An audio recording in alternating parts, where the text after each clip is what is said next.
Sa ngalan ng Ama, ng Anak at Espiritu Santo. Amen. Tayo ngayon ay nasa unang linggo ng Kwaresma at tayo nanyayahan na tayo ay magkaroon ng magandang espiritual na pamumuhay at ito'y magagawa lamang natin kung tayo ay iiwas sa tukso at kasalanan. Sumayin niyo ang Panginoon. At sumayin rin. Ang pagbasa sa Banal na Ebanghelyo ayon kay Mateo. Luwalhati sa iyo, Panginoon. Si Jesus ay inihatid ng Espiritu sa ilang upang tuksuhin ang dyablo. Na makapag-ayuno na ng 40 araw at 40 gabi, ay nagutom siya.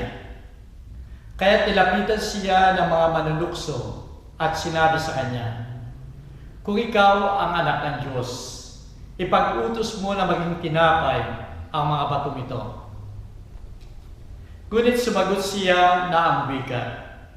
Nasusulat, hindi lamang nabubuhay ang tao sa tinapay, kundi sa bawat salitang nagmumula sa bibig ng Diyos.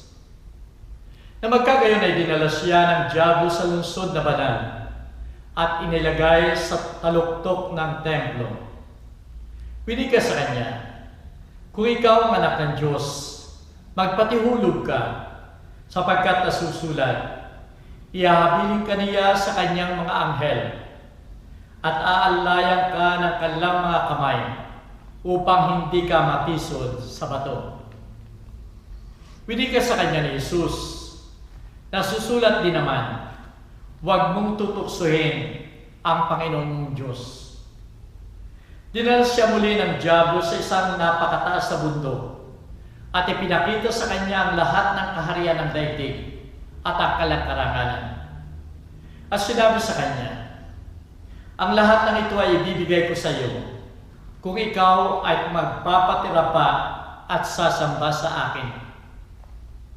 Na magkagayon ay sinabi ni Jesus sa kanya, "Lumayo ka, Satanas, sapagkat nasusulat, sasambahin mo ang Panginoon na iyong Diyos at siya lamang ang iyong paglilingkuran."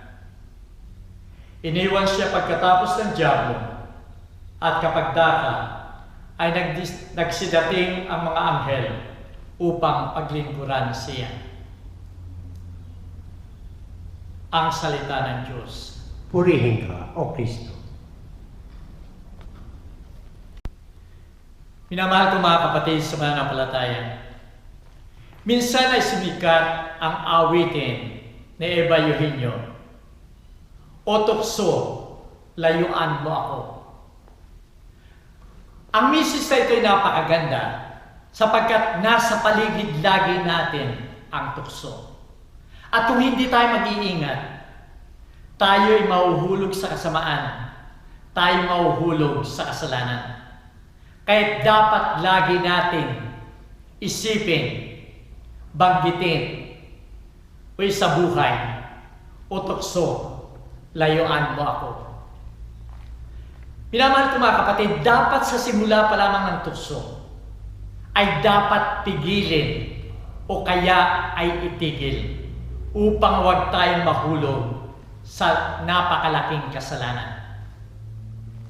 Sa isang bilangguan sa Amerika, Sing Sing Prison, ay mayroong isang bilanggo na pinagdaranasan niya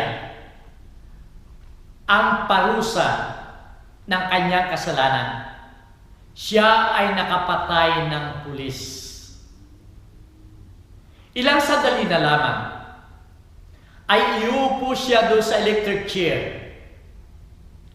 Igagapo sa kanyang mga kamay at mga paa. Lalagyan ng metal na helmet ang kanyang kalbong ulo. At ganoon din ang kanyang mga binti. At dito dadaloy ang napakalakas na kuryente. At sa ilang sandali, siya ay mamamatay.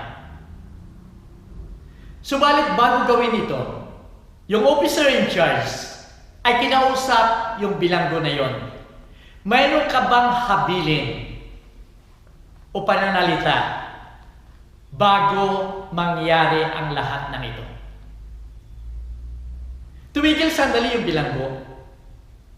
At kahit hirap sa kanyang pagsalita, dahil pinipigil niya yung kanyang pag-iyak at pagagulhol, ay sinabi niya, nagsimula lamang sa 1 cent, 1 sentimo, na kinuha ko sa bulsa ng aking ina.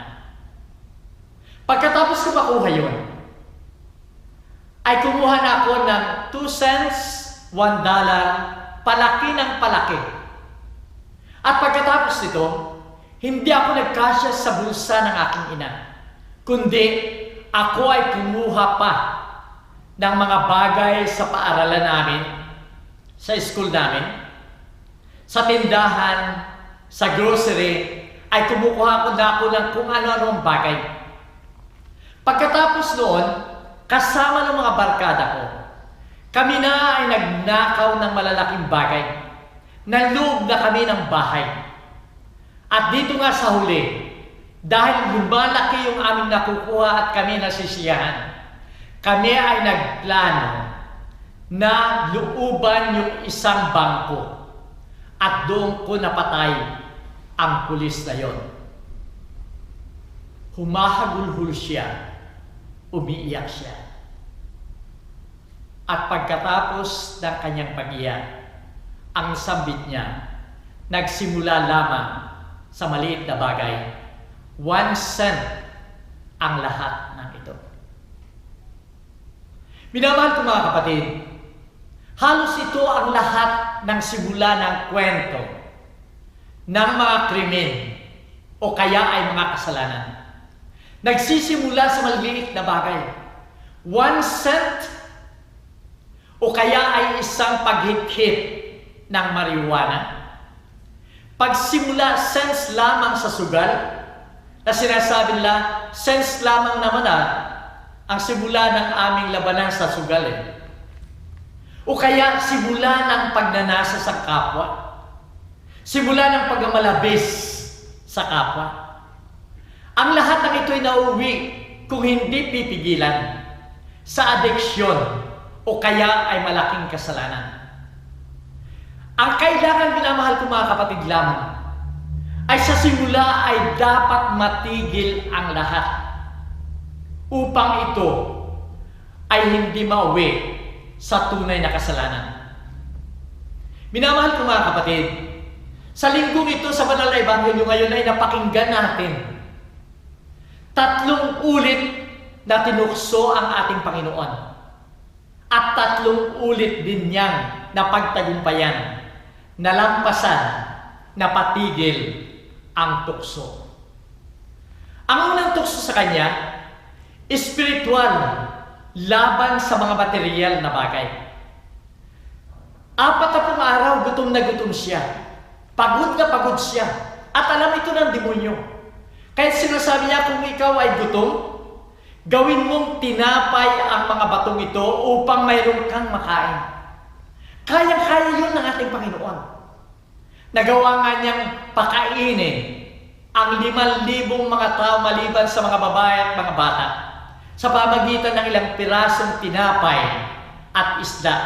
Ito'y magagawa rin ng ating Panginoon. Pero ayaw niya na gawin ito para lamang sa kanyang pansariling kapakanan, sapagkat ang mahalaga sa kanya ay yung espiritual na bagay, yung kaugnayan sa ating Panginoon. Kaya't sinagot niya, hindi lamang sa tinapay na bubuhay ang tao, kundi sa lahat ng salita na nagmumula sa bibig ng Diyos. Ang ikalawa na tukso sa kanya ay laban sa pride at katanyagan. Dinala siya sa tuktok ng templo at ang sabi sa kanya, lumukso ka at ikaw ay magiging sikat, ikaw ay magiging tanyag.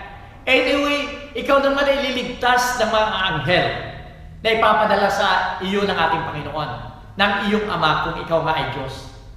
Subalit ang ating Panginoon, alam niya na ang kanyang kadakilaan at katanyagan ay hindi nakukuha sa ganong paraan.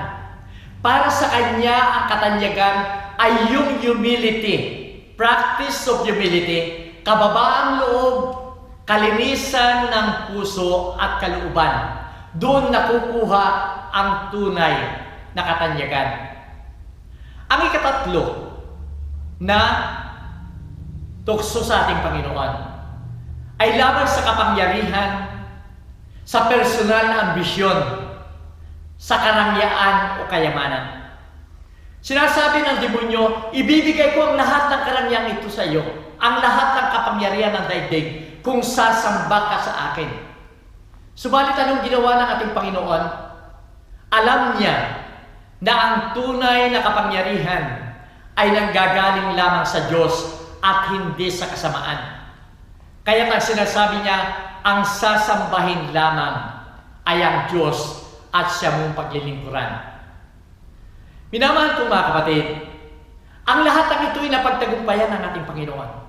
At makikita natin, ang common denominator sa lahat ng tukso ay naroon ang salita ng ating Panginoon na susulat na ang ibig sabihin, ang lahat ay nanggagaling sa salita ng Diyos na nagmumula o nasusulat sa Bible, ang salita ng Diyos, ang mailalaban natin sa lahat ng kasamaan. Sapagkat sa salita ng Diyos, naroon ang kanyang aral na magbibigay sa atin ng lakas laban sa kasalanan, laban sa kasamaan. At kung dito tayo magsisimula, kaya nating labanan ang lahat ng tukso. Minamahal ko mga kapatid, ang mga tuksong ito sa ating Panginoon ay katulad ng mga tuksong dumarating sa atin. Yun nga lamang ang ginawa ng ating Panginoon, sa simula pa ay pinatigil niya ang tukso. Hindi niya binigyan ng chance ang demonyo upang ipagpatuloy ang tuksong ito at siya ay mahulog. Ito ay ibang-iba sa atin. Sapagkat dumarating sa atin ang tukso, malimit, ay ini-entertain natin yung tukso. Pinababayaan natin. At dahil dito, hindi na natin alam na uhuhulog na tayo. Kuminsan na nakikipagdebate tayo sa demonyo. At dahil dito, alam natin na napakatalino ng demonyo at mauhulog tayo sa kasalanan. Tignan natin sa first reading. Yung unang babae, yung ina, si Eva.